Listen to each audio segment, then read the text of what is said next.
Stand for the pledge. I pledge allegiance to the flag of the United States of America and to the republic for which it stands, one nation under God, indivisible, with liberty and justice for all. Welcome to the Town of Southeast Town Hall meeting, Thursday, April 3rd. If you take notice to the exits behind you on both sides, and there's one to our right over here, please put your electronic devices on vibrate. Kathy, can we get a roll call? Yes. Councilman Cypress, absent. Councilman Larka? Here. Councilwoman Lewis? Here. Councilman Mazzata? Here. Supervisor Durante? Here. All right, so we have not a lot going on tonight, so we can go right into the work discussion. And tonight, we have a special guest from the county to come and talk about his address for the county, and talk about some other stuff too when he gets done with his spiel. So Kevin, if you could come on up. Let's make sure this is on. There's a live mic. We're good? Or do you need me to turn it on? There's a little shelf under there for your water if you don't want to spill it on you. Marvelous. Thank you. Okay, I don't really need that anyway. Well, first of all, thank you, Supervisor Durante, and to all the members of the board. When I held my State of the County address to the public at Ace Endico earlier in March, one of the commitments I made was to host more local State of the County addresses over the course of the following month. I've already done so at a number of our senior centers over in Cold Spring at the Butterfield Friendship Center. Just the other day, I was at the Carmel Friendship Center at our Donald B. Smith campus. And I figured, why stop at our senior centers, our friendship centers, and we should be able to stop by our town halls as well. So since you don't have a friendship center from the county government in the town of Southeast, I thought it was very fitting for me to go to you directly. And Supervisor, thank you for making the accommodations. I'm joined here by some of our team at the executive office, my chief of staff, Dane Pascacello, who's most recently we were able to conscript or draft from State Senator Robert Rollison's office, which I'm very grateful for, and our communications director, Chris Formasano, who's been with me a long time in other capacities, and he helps support each and every one of our county departments. Without further ado, I'll give you what will not be an hour-long presentation like I gave at Ace Endico, but I will try to give you a summation about some of the accomplishments of Putnam County government, some of the things on the horizon, and then if there's time and you would like, I'll make myself available for any questions and answers, Supervisor. The state of Putnam County has never been stronger. In this administration, we have always strived to be affordable, accountable, and accessible, and deliver those services effectively to the people who call Putnam County home, and that has never changed. When I speak about affordability, obviously one of the things that comes to mind is taxes and the cost of living. Under my leadership as county executive, Putnam County government has never raised taxes. And in fact, in our most recent budget, we drove down the property tax rate to its lowest rate in 18 years. And I want to thank you for allowing us to put up our display over there. For anyone that wants to follow along, you're more than welcome. We also, in addition to lowering the property tax rate, we eliminated a sales tax on clothes and shoes under $110 by opting into a state exemption, which I think is very important. The state did not charge sales tax on clothing and footwear under $110 already, but the county did, and there was a surcharge by the MTA. By opting into this exemption, Putnam County zeroed out this sales tax entirely and providing meaningful relief directly to consumers, but in a way that was financially manageable and that made sales tax less regressive. Because one of the hindrances with sales tax is it affects those who have lesser income the most. So this type of exemption provides meaningful relief without a significant fiscal hit. We also bolstered the county's property tax stabilization fund. That's a special assigned fund within our general fund. And it now has $7.5 million, which allows the county to plan for the future and rely less on property tax increases. Sales tax revenue is one of the more significant ways we've been able to do this. We obviously have the county's property tax levy, we have state and federal aid, but we also have sales tax as one of the largest revenue generators and sources of revenue to support county government operations. There was a lot of discussions about the sales tax rate. I continue to support extending the current sales tax rate at 4%, which is the county rate, where the state sales tax rate is 4%, and then the MTA surcharge is 5/8. I know the legislature took an alternative act earlier this week. I disagree with them, but I'm going to be meeting with supervisors later this week to have a discussion about that more directly. The reality is, I believe we are living in some uncertain economic times with discussions about the implementation of tariffs. We don't know what the short-term and long-term economic impacts may be. And the reality is, we are also looking at increased expenses from new expenses through the implementation of contracts for our county workers, inflation, the cost of health insurance, just like many of the costs are rising for you in local government, town government, village government. Several years back, in 2007, property taxes increased by 19%. In 2008, they increased by 27%. We have been able to manage the property tax levy and manage those increases and drive that rate down in more recent years. And I like to leave the years of those dramatic property tax hikes in the past. I committed to the people of Putnam County at my State of the County that I intend to introduce a county budget which will include the largest property tax cut in history. Now, we can do this so long as we can continue to leverage those other revenue sources and can prioritize our spending and control the growth of government. I also launched a community tax survey because I understand that there's going to be a number of different opinions on this issue. I'll probably get some questions from the folks on the board. So rather than just talk to the electeds and the politicians, I thought it was important that we put it open to the public. So within just 1 week, doing an online survey, not scientific, but something to let them sound off, we got 822 people that replied. 72% of them asked for a major property tax cut. They spoke and I listened, and I have every intention of following through. I spoke about affordability, accessibility, and accountability. To me, that a lot of that hinges on government transparency. As your county executive, I've hosted a town hall or constituent forum in every town within Putnam County every year. And then we do forums like this once in a while, whenever we can. We've live streamed all of our executive public hearings, and in fact, I started live streaming my public hearings before the legislature even live streamed their own. But I am very grateful that they are doing that now, and that is a testament to them and very important for our constituents to be able to participate in county government. One of the things I said I wanted to do when I first got elected was launch a budget transparency website. Through our budget process, we were able to do that, and if you go to putnamcountyny.gov, through our contract with ClearGov, you can find a more comprehensive budget document that everyday residents can view and digest on their own. They can look by department, they can look by personnel, they can see growth in spending, they can see projections. These are things that are very important. It also highlights our mission, our debt, our borrowing, our capital project, all things that are important because taxpayers deserve to know where their money is going and to know that county government is providing meaningful services to you. And one of the things I did as county executive last year, I think is important. I didn't think it was a big deal because I did it every year when I was in the assembly. As elected officers, we all have to file financial disclosure forms, but when I was in the state assembly, I had to post it on the state website. It's a public document. We're not mandated to do that in local government or county government, but I believe in leading by example, so mine is visible and posted on the Putnam County website. A couple exciting things that we did last year that I'm excited that we're going to be repeating. One is the youth business market. I learned about an opportunity from participating in a conference in Arizona, and learned about some of the hindrances that government can make for entrepreneurs. And what I mean by that is some of the more glaring examples.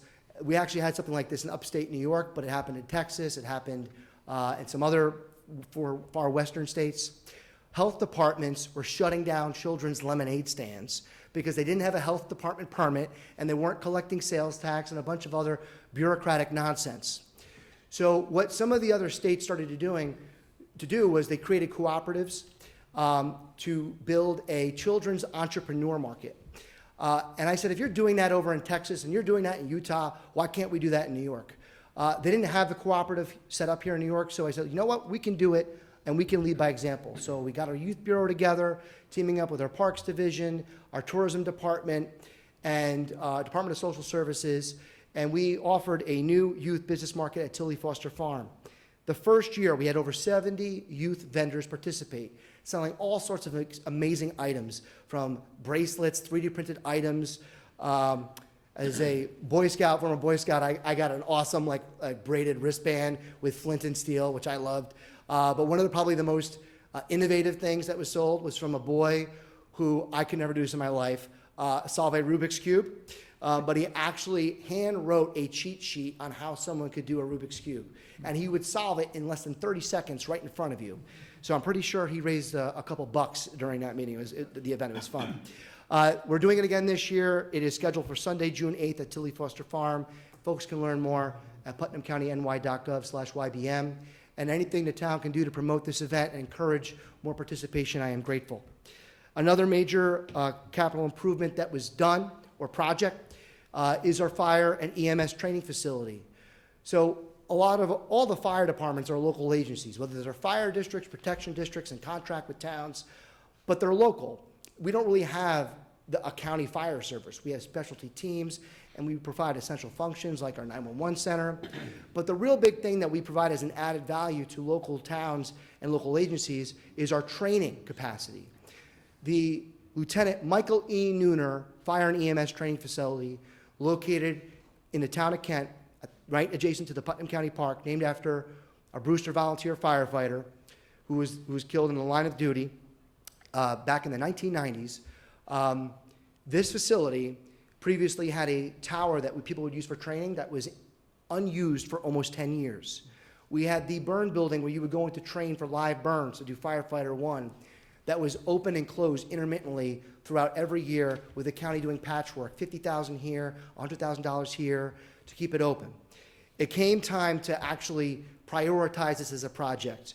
We were able to repurpose American Rescue Plan Act funding that was put into county projects and put $1 million to support this newly renovated fire and EMS training facility.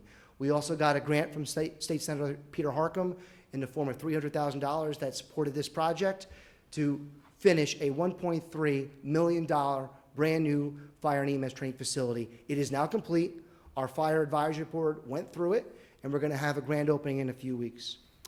That is awesome for every volunteer first responder, including those that call the town of Southeast home.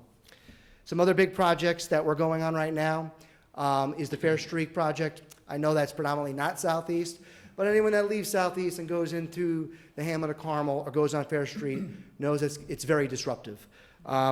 We try to learn by our past mistakes, my own mistakes, previous mistakes. One of the things I inherited was the Peekskill Hollow Road project fiasco in Putnam Valley. We don't want communities to go through that again.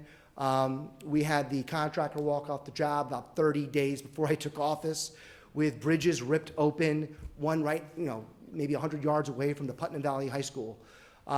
So what we did was, right off the bat, was we held a forum to set expectations and engage with the public. And I said, if we're going to have another large capital project, we should do the same thing. So we did that for Fair Street already, and tried to set expectations for those people who are going to be affected by that major project. It is probably, I believe it's the largest capital project in the county's history. I'm not adjusting that to inflation. The county office building project back in the day was probably really expensive too. But it's extremely expensive, very important for public safety.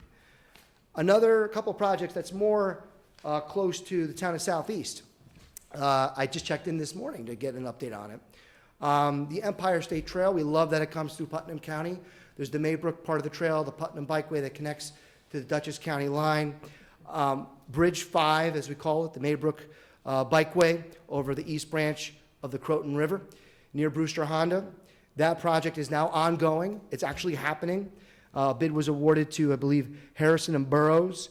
It is funded in part by federal and state funding. I believe Federal Transit Administration funding, FTA. The total project is about $5.5 million. I think that'll be an exciting project when it's completed. That one bridge is 5? That's that one bridge. Yes. And So- are you guys doing the other bridge too? That's the second one. So Bridge 4 is another one I'm excited about.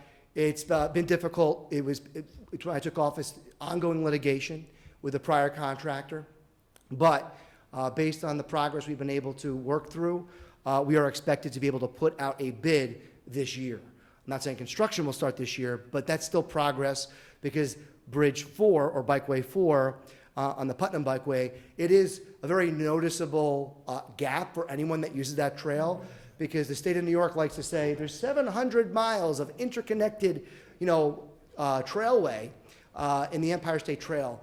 Except if you're in Putnam County and you're going through Brewster, you have to come off by Beecher Funeral Home, walk through the village of Brewster, go over that other bridge, the MTA, and hop on back by Colbackers, right? I've done it many times. I've been waiting for that to get done. You and me both. I remember when I was in the assembly, I actually got some grant funding to the county to help, but because it was in litigation, it didn't materialize, and that grant funding was repurposed to support the development of a trailhead for the park. Real quick, and I'm sorry I keep Go ahead. interrupting you. It's okay. For Bridge 5, I think the one by Brewster Honda, we've been hearing construction is start for the last 2 years. Do you know when that's gonna start? Oh, no, they started It's now. Oh, they started? Now, yeah. I gotta Yeah. drive by there. Awesome. at a roadway. Yep. So, I mean, that's just, so those are I know there's other bigger projects too that are going on. Some of it's just private sector, town, village. But those are some ones that are inherently tied to the county that have been meaningful to me. We've done constituent forums along the trailheads at Lake Tenetta, so it's meaningful to see that as, make some progress. And I want to just tip my hat to the town officials too. The American Rescue Plan Act funding, ARPA, it's a bit of a bear to deal with all the compliance issues. And I think a lot of elected officials, when they said, yes, we want this federal money, we're grateful to have it and to put it to meaningful use, but there's always a lot of strings attached. And Jen Caruso from my office worked hand in glove with all of our local subrecipients for when the county gave a portion of its ARPA funding to towns to ensure that those projects maintained in compliance. I know a lot of changes were going through last year that required action from this town board as well as the legislature. I want to thank you for your efforts because none of us want to be responsible for giving $1 back to the federal government because Lord knows we'll never get it back again. A big accomplishment that we also did last year or earlier this year are union contracts. They work, a lot of them, particularly our CSEA members that work in Department of Public Works, they work closely with your town highway departments. We had a 1-year rollover for 3 of the 4 collective bargaining units. Our PBA was out of contract when I took office. I'm happy that all 4 of our collective bargaining units now have multi-year contracts and have been approved by the legislature. That's a big deal. And a couple other exciting developments. I talk about Think Differently. People have heard me talk about Mark Molinaro. He started this initiative several years back in Dutchess County to support those with intellectual and developmental disabilities. It's one thing to say we're going to think differently. It's another to act. One of the things we did, and it was completed just a few weeks ago, was making our county facility, the office building, more accessible by putting in a new handicap ramp as well as ADA-compliant bathrooms on the ground floor. It used to be, if you wanted to go in that building to see the executive, the county clerk, you want to see the legislature and comment at a committee meeting, you were told if you had trouble with stairs, you had crutches, a walker, or a wheelchair, you would have to go through the back door through the other side near the newer courthouse. That's not as new as it once was. But you would get buzzed in by a police officer, going through the basement, go into the elevator to go up to the 3rd floor. I don't think that's all that welcoming, so it means a lot. Some folks might think that's low-hanging fruit, but for the folks that impacts, it means a big deal. It's a big deal, so we're grateful. And another big Think Differently initiative that we're moving forward with this year, and any support we can get, I'm welcoming it, is to launch a new Think Differently pre-K campus.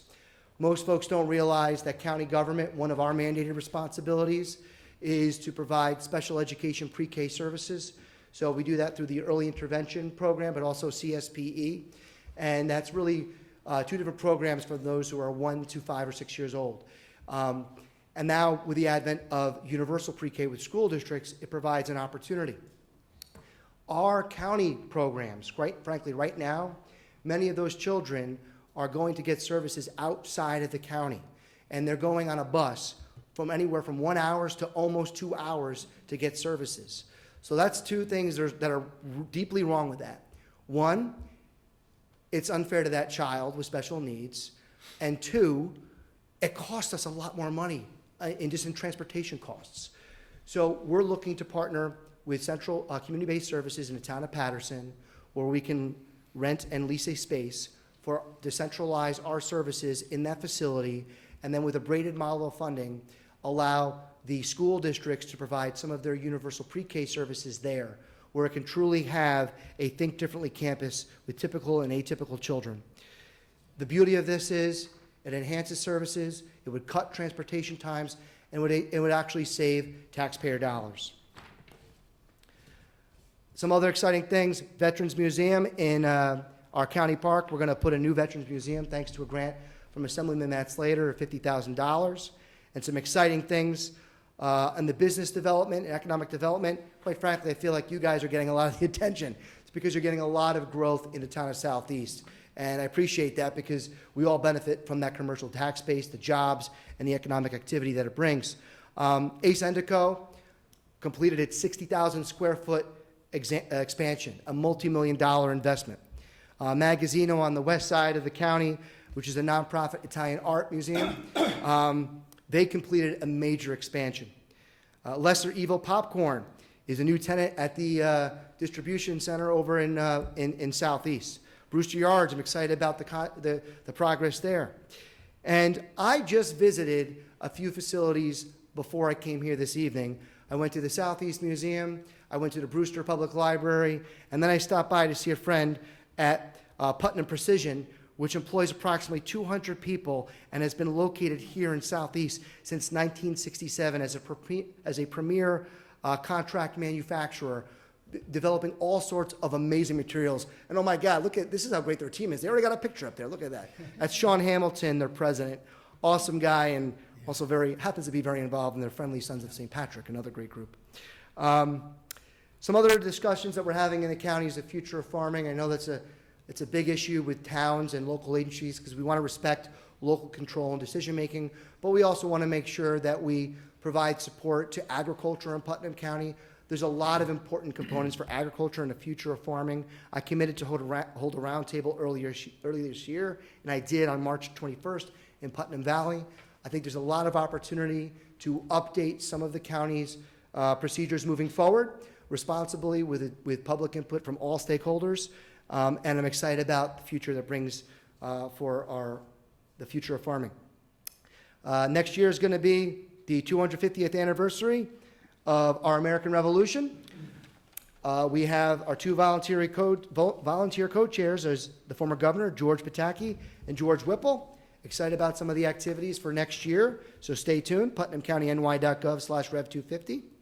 And as I get close to wrapping up, and I appreciate your patience, I also want to say, as long as this may have seemed, I can go on and on if you wanted me to talk about the 27 departments or divisions of Putnam County government served by the nearly 700 county employees that provide meaningful work for the people who call Putnam County home. Thankfully, my administration, as part of our transparency agenda, last year instituted the practice of posting online for all to see the annual reports submitted by our departments and nonprofit partners funded by county taxation. I encourage all who are interested in learning more about their county government, where their money goes, and how it makes a meaningful difference in our community to take a look at these comprehensive documents. And again, you go to putnamcountyny.gov/annual reports. Today, you've heard some successes and goals of my administration, but none would be possible without your support. I do believe we can pass the largest property tax cut in county history, lower the cost of living for everyone, care for and support our most vulnerable residents, and build on our victories to invite a better, more prosperous tomorrow. Thank you for listening. And again, Supervisor, I'd be happy to answer any questions that you, members of the board, or public may have. Okay, yeah, don't walk away. First, I'd like to say thanks for coming.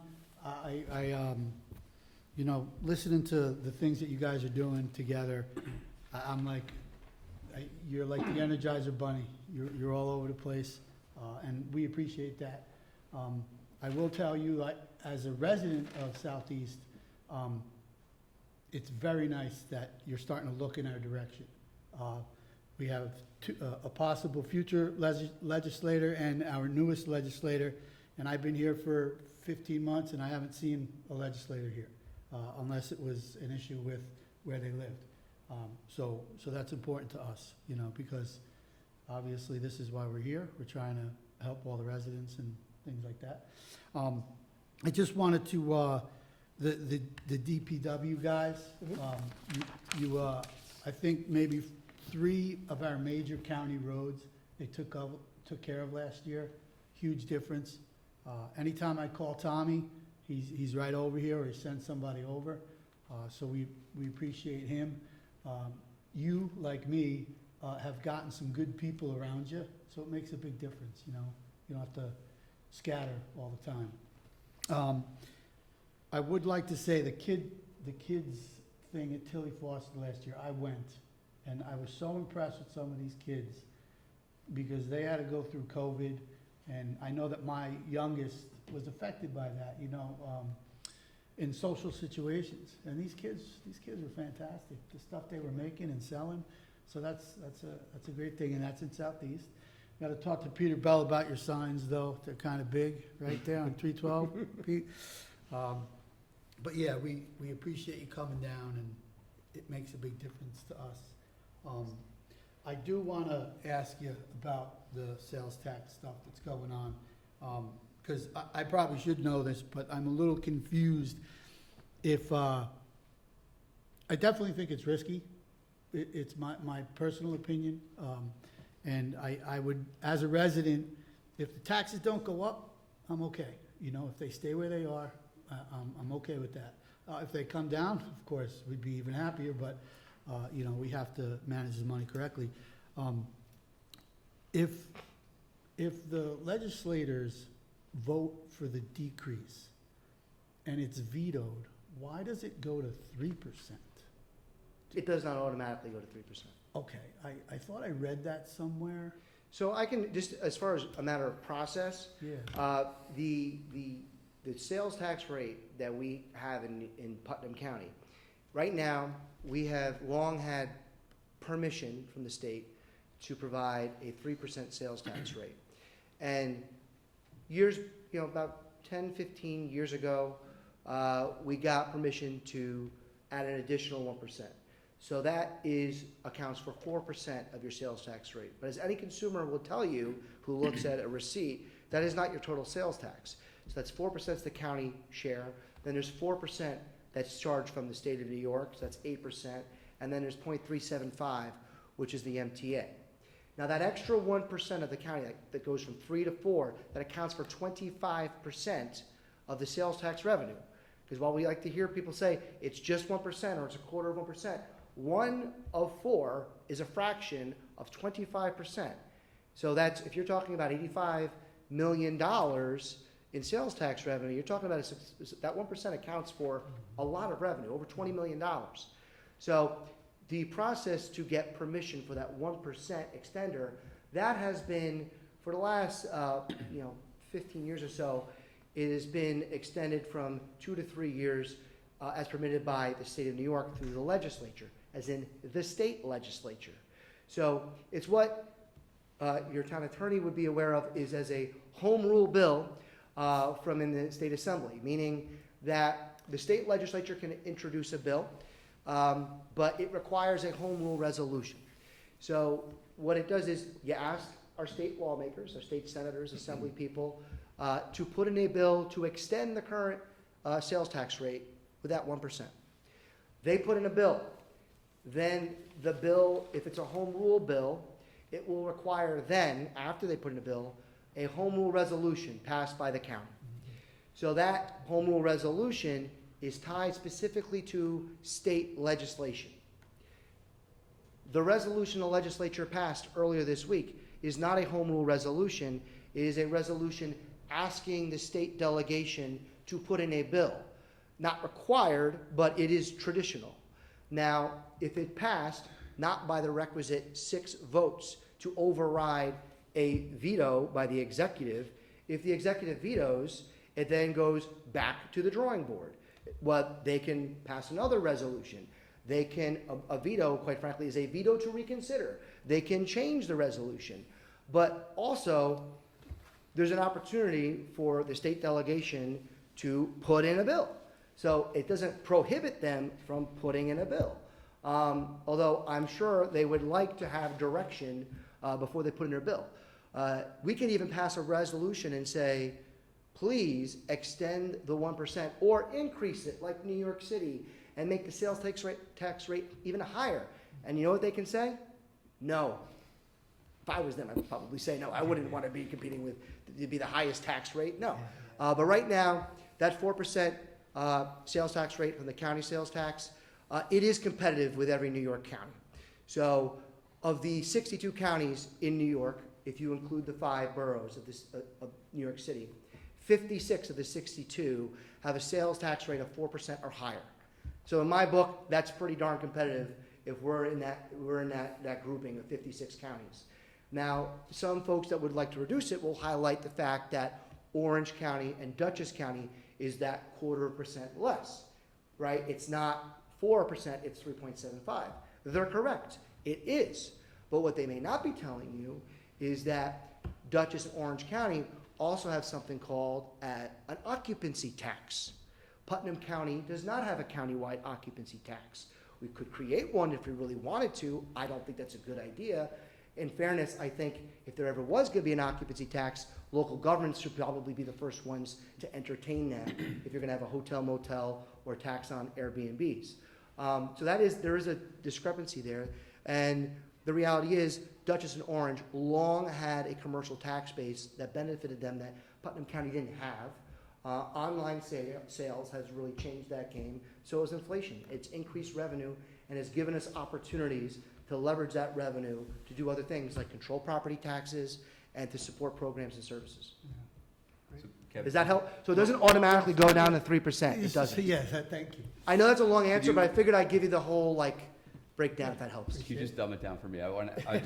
If it gets vetoed, it's basically a recommendation to the county, and then the state ultimately makes the final decision. Is that kind of what you said? It does. So the state puts in a bill, Yep.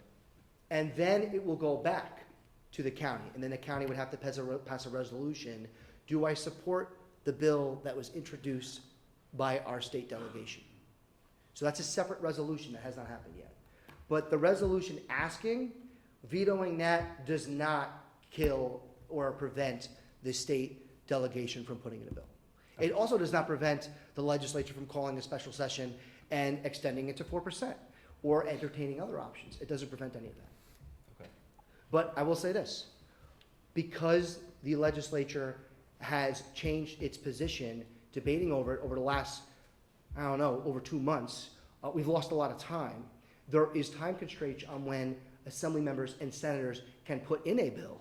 So in the absence of an effective resolution from the legislature, they're going to likely need to make a decision because you're not going to want them to miss the opportunity to put in a bill to extend the sales tax rate.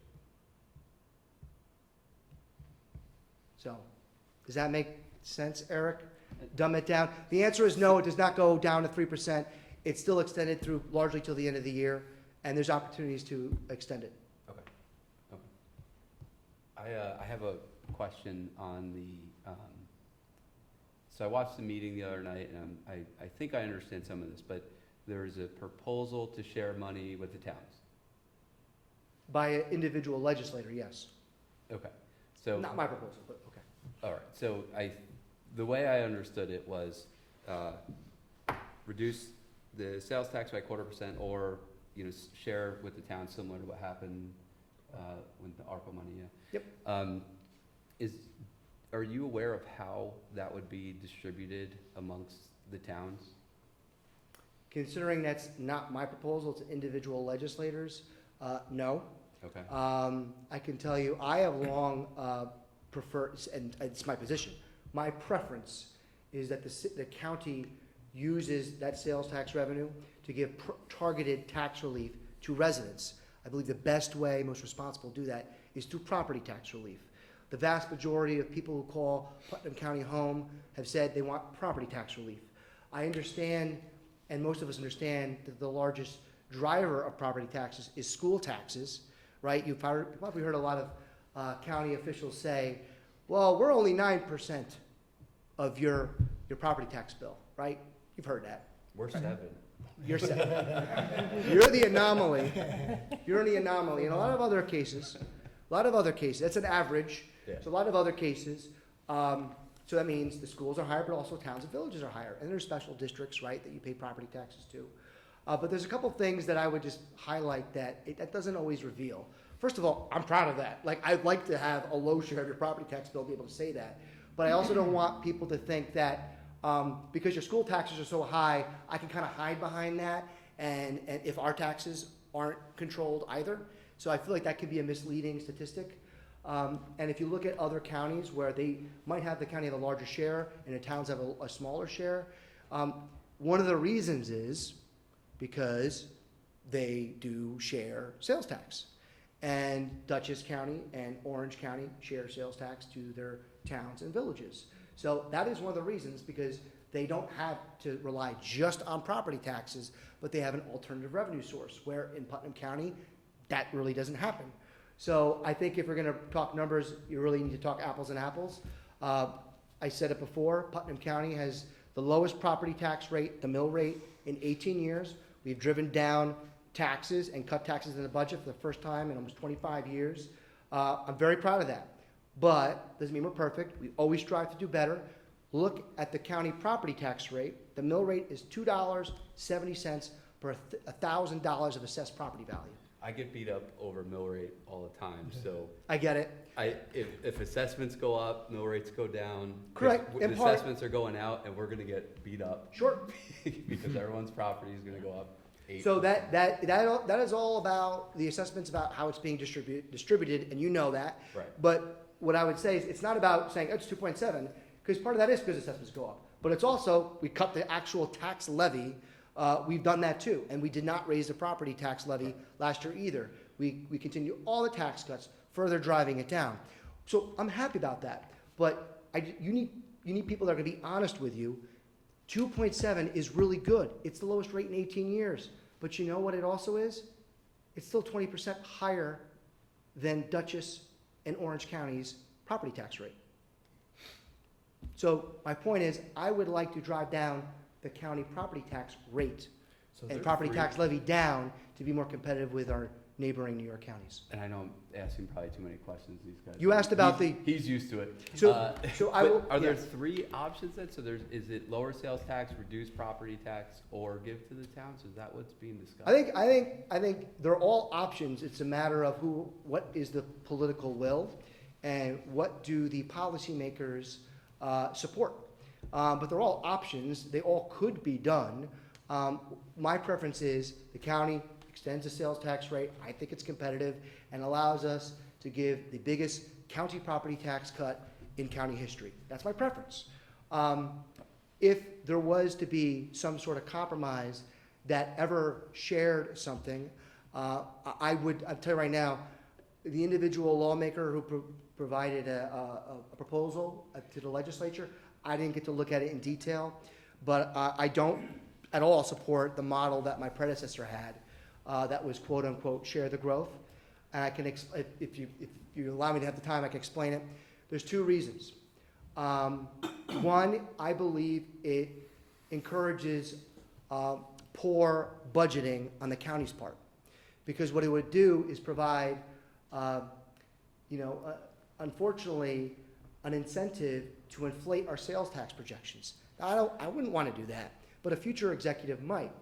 So that would just say, well, our sales tax projection is now 85 million. It's not 80. So no sale. If we got 85, no sharing for you, because we inflated that sales tax projection in our budget. Right. So that's not fair. That's not really doing it. And then that's bad budgeting for the county, because then you encourage opportunities for more shortfalls because you didn't conservatively budget and forecast your sales tax. So that's not I don't like that model.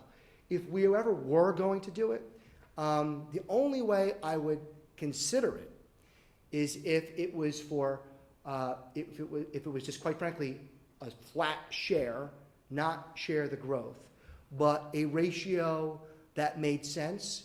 It did not compromise the county's financial position, allowed us to continue to drive down the property tax burden, allowed us to continue providing the services we provide to towns that other counties don't, like advanced life support services. I know that's a little unique right now in Southeast with the Brewster Fire Department, but that is something that we provide countywide. I wouldn't want to jeopardize any of those programs.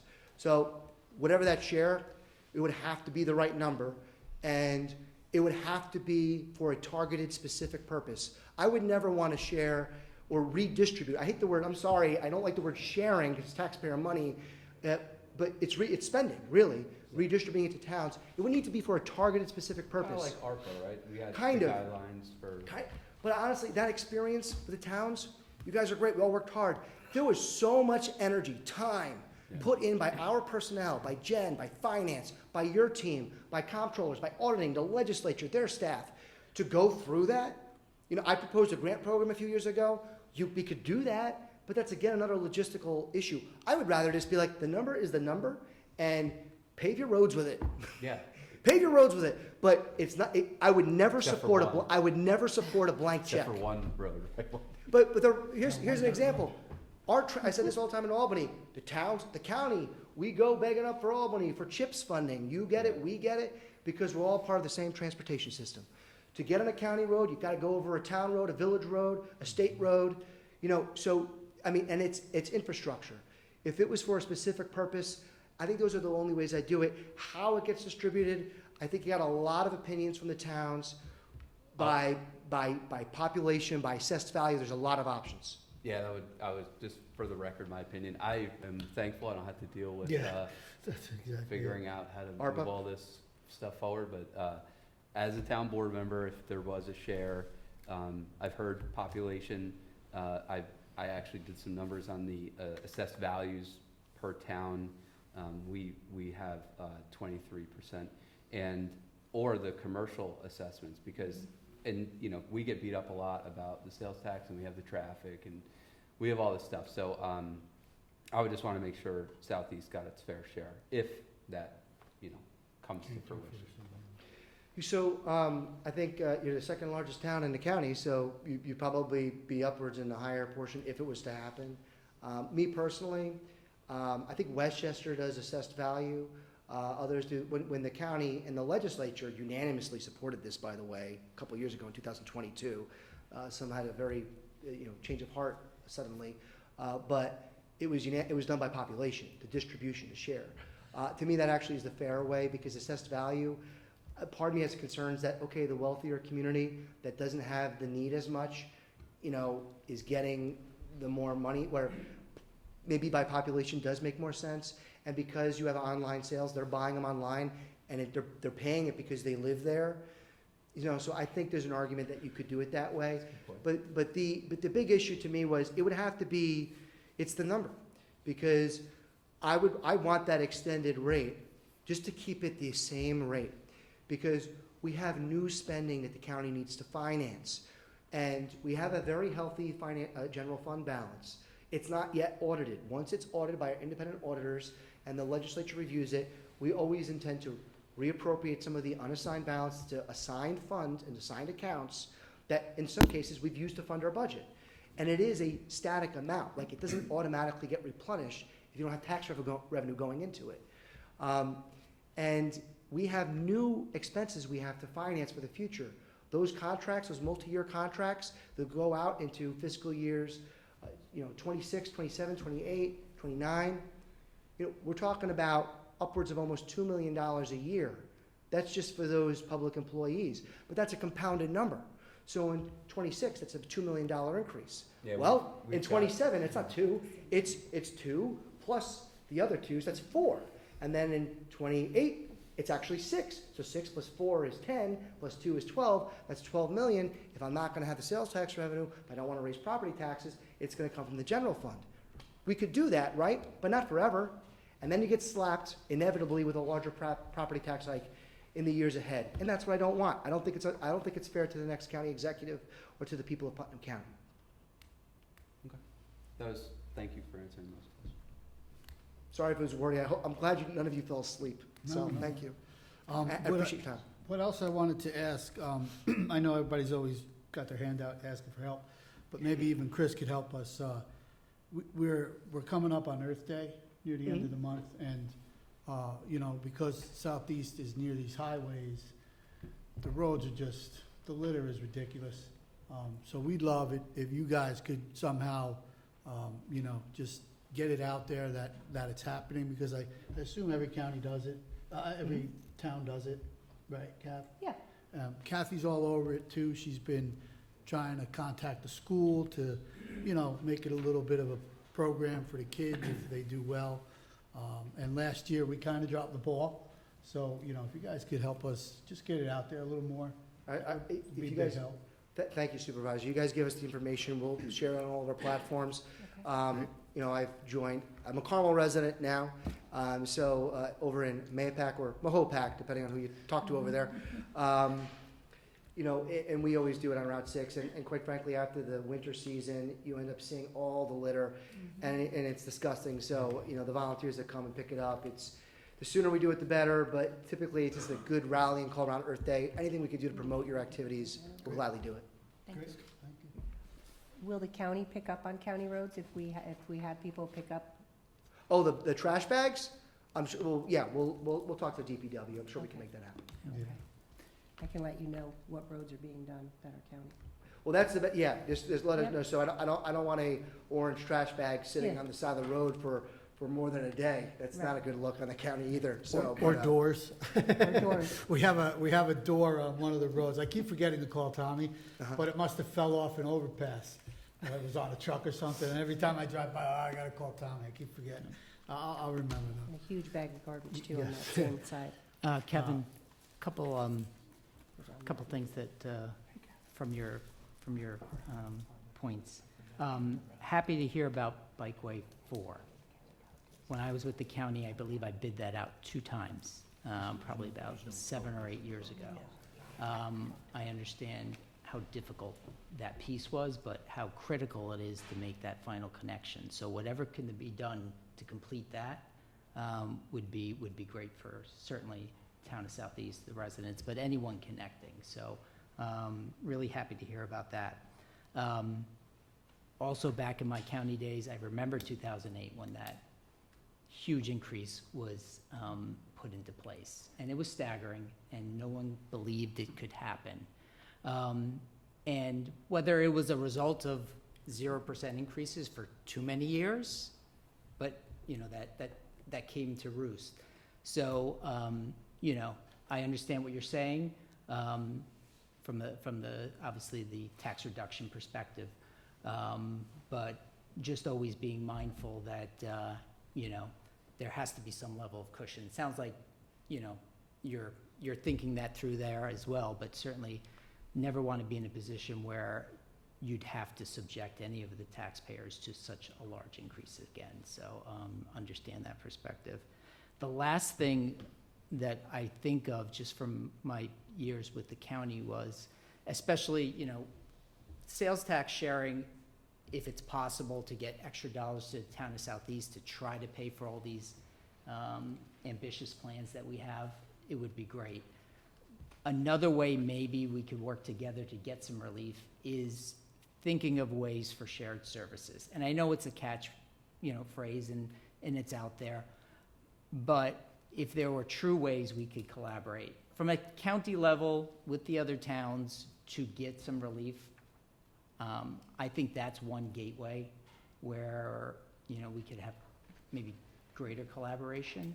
But it's, you know, that's a big effort because you got to get a bunch of people in the room. You got to get them talking with good ideas and ideas that could actually come to fruition. But I'd want to maybe put that on your agenda there to see if we could do something like that.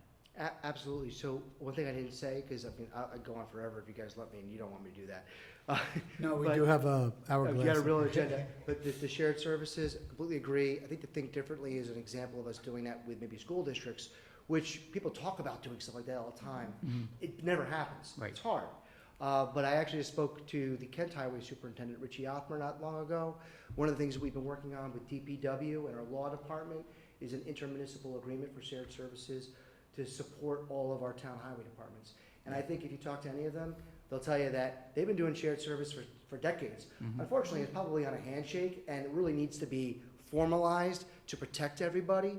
And I believe we've made major progress on that, and hopefully we'll go to the legislature in the near future, and then go to the towns for some form of ratification. So that's an option.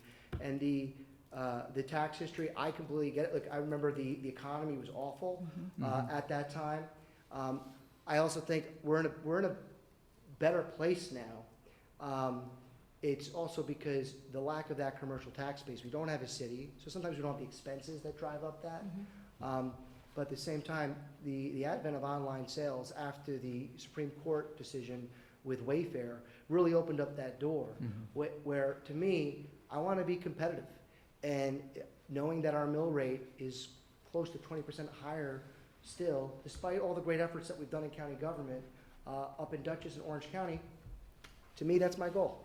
That's my goal. It's not, you can't cut taxes forever because expenses go up. So you're right. And that's one reason why I'm reluctant to reduce the sales tax rate.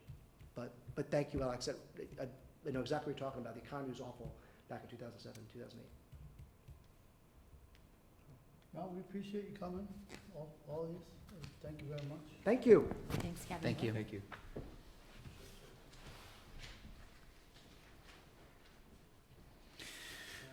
Okay, so we'll, Do you want to take a minute so they can?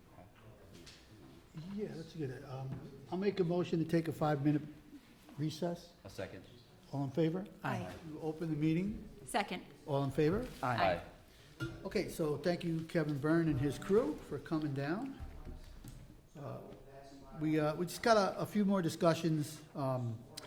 We were talking about some budget transfers because we are engaged with a grant writing company, and luckily for us, some grants are coming out where we actually are in dire need of trying to get these grants. And they are actually water grants, and there is another grant we're looking at for sewer. But we had talked a couple weeks ago about the Brewster Heights water filters. They're in rough shape. You know, we just had 2 of them fixed up, and we're thinking it's gonna be another 5-year lifespan. These things are, I think, 40 years old, and they weren't even maintained properly from what we can see. So the estimate we got for the same exact type was 1.8 million. They did give us an estimate for stainless steel tanks, but I don't think it's necessary to say that estimate because it is kind of ridiculous. So we are actively writing a grant for that. That would be a huge plus for the Brewster Heights Water District. And while we're writing that grant, they put in a SCADA system, which is all electronics to help us maintain the plant if someone's not there, or if they're missing something while they're there, that it could shut the plant off. Tells us an incredible amount of information. So that grant is also probably gonna be involved with the filters. The estimate on that is a lot less money. It's only like $20,000. But if we can get the grant for it, it's a big deal. I think the grant we're actively looking for is 80% of what the costs would be. And then there is also the reservoir pumps. We've talked with VRI, and the pumps that are there now are newer type pumps, and there was never an issue with the older type pumps. So they've suggested to us to go back to the old style pump. They are relatively expensive, but we're also gonna try to grant those. Those will definitely ensure that if the reservoir goes down, we'll be okay. Unless it goes down to the ground. Obviously, then nobody's okay if any reservoir goes that low. So hopefully, I think, correct me if you know, I think the date is May 1st for these grants to be submitted. I only know the other one, and you should mention the other one, that was May 2nd, I don't know if that's the same, Which one was that? the one we talked about. Why am I drawing Sunset. a blank? Or Oh, Sunset Ridge, yeah. yeah. Yeah, I think one of them is for May 1st, so we're really, on top of it. Millennium is our grant writing company that we use. So hopefully the Brewster Heights people will be somewhat accommodated for all this stuff we have to do at their plant. And today, Eric just mentioned, we also met with our town engineer, talking about grants for Sunset Ridge. Great opportunity there. I mean, so we're gonna see what we can do to get some help to start breaking ground, Good. really. So this 10,000 will cover all that, right? Yes. Yeah, that's why we need to transfer the money so that we can pay for these applications, basically. Just back to the grant for the new pumps at the reservoir pump.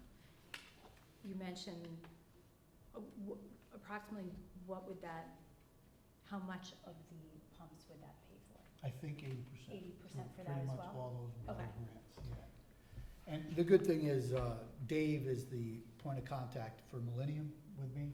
Okay. And I feel he's very intelligent, and he's pretty confident with the grants that we're trying to go for. Okay, That we could so get. roughly 80% on all those grants Yeah, then? which is a Okay. ton of money. No, it's a big chunk, that's But good. yeah. And then we won't have to really worry about the district if we can get these things taken care of. Other than that. All right, so I'll make a motion to open our regular meeting.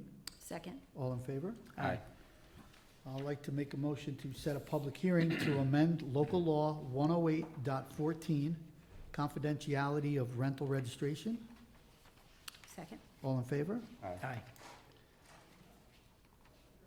What was the date? Oh, What's the the date's not there. No, I just realized that. I'm sorry. That's for the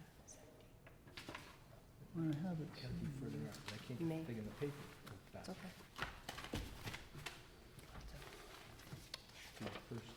I know I saw it somewhere earlier. I'm sorry. May 1. May 1st? Yeah. Okay, yeah, so I'll have to amend the motion. I'll make a motion to set the public hearing to amend local law 108.14, confidentiality of rental registration for May 1st, 2025. Second. All in favor? Aye. Aye. We have a resolution tonight. It's a Savetta Mount Hope Performance Bond Resolution. Now therefore be it resolved, the bond amount shall be established for the project set forth below. Project name is Savetta Mount Hope Site Plan. The site improvements are $920,000. Erosion and sediment are $103,000. And be it further resolved that a certified copy of this resolution shall be transmitted by the town clerk to the planning board secretary and building inspector forthwith. So moved. Second. All in favor? Aye. I'd like to make a motion to waive the reading of the budget transfers and to accept such transfers as submitted. Second. All in favor? Aye. Okay, so that really does it for our meeting. If anyone from the public would like to come up and chat for a second, you're more than welcome.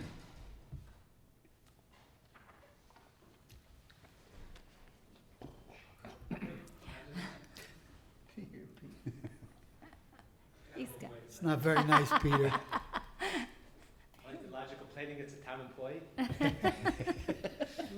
We can write that out. we could do that. Scott Seaman, Town of Southeast. I'm here from the Brewster Board of Education. Just some little updates from the last time. We are, just like you, in the middle of budget season. We're trying to finalize the tax levy. Looks like it's gonna come in around 1.1, 1.2. We're trying to keep it as low as possible.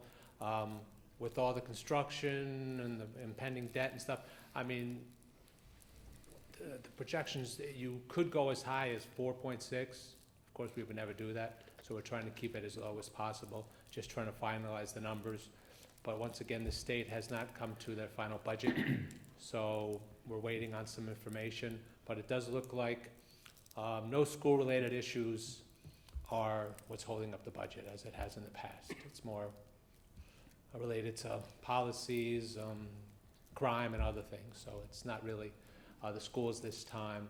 The only thing it looks like the legislator and the assembly has agreed with the governor on the cell phone ban. It looks like it will be a bell to bell. So that will be the concept that will have to work once it's finalized. It already has been done in other areas. I know Somer has one, in that aspect, but it will be a heavy lift. And of course, we'll ask for input from the town, the students, the parents, and everybody. This will be a long process, but if it goes as planned, when we come back to school in September, there will have to be a policy in place. So more to come on that as we, get more information. Scott, on the taxes, real quick, I do want to thank you because having sat with me at many a school board, a lot of people don't know the tax cap goes up to 2%. Then there's the growth allowable tax factor. Right. And when we have development, people's taxes don't go down if you take what you're allowed to take. Right. And by taking 1.1 instead of 4.6, then that development allows for tax relief. So, Right. So, we're leaving over $4 million on the table. Over the life of the last 10 years, I believe it's $15 to $16 million that has been not levied. So it's not like you can look at it as a savings, but that is actual relief. yeah. And on a side note, I could say in some counties, not only do they share sales tax revenue with the towns, they also share them with the schools. But we don't missed your want opportunity. to. We don't want to get in that. So. Well, I thank you. That Yeah. should Yeah. help, and hopefully people understand that there is a big gap there. Right, so we will ask people to come out, the information will be available, the vote will be on May 20th. And of course, we're also doing the information on the transfer that I described last time to make sure all the priorly approved bond improvements are completed without any more items for the community. On a side note, I was at the Village of Brewster meeting last night. Now, they normally do like a DPW report, a planning board report, and a zoning board report. And I would ask if maybe that's something the town of Southeast could look into. Maybe not as often as they do, because obviously their volume is much lower than you. But maybe if the community, or myself and Peter, heard more about what's going on, it might be informational and less questions to you. I wish I Just heard something- more of what was going on, too. Yeah, well, you got to get out more. Since the county was here, I would like to thank them for all the work they have done with us. This announcement that he has the pre-K project. I know that either Carmel or Ken has signed on. It's in Patterson. There is a location approved by Patterson, and the village, the town of, we are involved in it as well. It just has to be developed. We currently have over 8 sections of pre-K, and this would be able to involve it. But the most important piece is these are either pre-K or younger children that are literally transported for hours all over the state. This is terrible conditions for our youngest learners and our most vulnerable students to send them away, and it also makes it the most expensive piece. So anything that can be done to improve the results for these children would be monumental. And I will have to go to the next county meeting because I want to offer, I know they always have the Air Corps do their color guard, but in Putnam County there's only one BRATC group. It's the NJROTC of Brewster. And we have an award-winning color guard that'd be more than happy, I'm sure, to participate in these items if the Air Corps cannot do it. We do have these items, and we are very proud of this group. 20% of the high school is participating in this program. It's a leadership program. It's just an incredible program, and we can't promote it enough. So I will try to get that. I was trying to get some word in at the county meeting the other night, but as you know, Somebody pulled the fire there alarm. was, yes, there was a fire alarm, and there was other items that were much more important than my comments at that time, so I took discretion as the better part of the valor, and I sat on the side wall and minded my business. But of course, we thank the county, we thank the town for all you do, and if there's anything we can do, please let us know, and we're looking forward to all the work you're doing on Earth Day. This is hopefully something that can take off, and the kids always enjoy this stuff. Though getting them on the roads is rough, they're usually like the only getting up to school. I was a little worried about that. Yeah. Little kids in bright Yeah. orange vests, it's not the same, but thank you for your help. Thanks. Thanks, Scott. Anyone else from the public? Anyone from the board? Yeah. I actually do have one announcement. Today, Jackie Lester started, who is replacing Victoria as our planning secretary. Yep, looking forward to it. We are very enthused about her. She seems to carry herself very well, so. She comes with a lot of experience Yep. too. Really, really, she's a dynamo, so Yeah. she's gonna be a great fit. All right. Should have her come give updates. When he said that, I thought of it. couldn't say that to Victoria, she would have stopped. Great. With that, I'll It is. I'll make a motion to close the meeting. Second. Second. All in favor? Aye. Aye. Thank you for coming.